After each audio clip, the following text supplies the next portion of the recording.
আসসালামু আলাইকুম রহমতুল্লাহি ওয়া তাআলা ওয়া বারাকাতুহু। প্রিয় দ্বীনি ইসলাম দরদি ভাই এবং বোনেরা ও আমার আম্মাজানেরা, কঠিন কোনো পীড়া রোগ, কঠিন কোনো অসুস্থতা যদি আপনার থেকে থাকে, আল্লাহ পাকের দরবারে কোন দোয়া পড়ে আপনি দোয়া করবেন?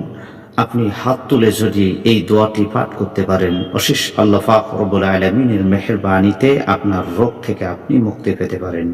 যেই দোয়াটির অর্থ হলো, হে আল্লাহ, আমাকে রোগ স্পর্শ করেছে, আমাকে রোগে আক্রান্ত করেছে, রোগে ধরেছে, এই কঠিন পীড়া রোগ থেকে আমাকে আপনি সুস্থতা দান করুন।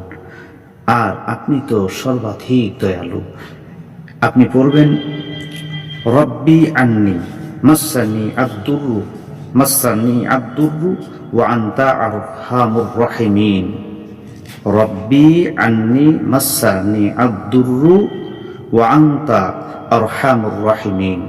এই দোয়াটি আপনি পাঠ করবেন, হাত তুলে মুনাজাতে বলবেন, হে আল্লাহ, আমাকে রোগে স্পর্শ করেছে, রোগে ধরেছে, হে আল্লাহ, এই পীড়া রোগ থেকে আমাকে সুস্থতা দান করুন।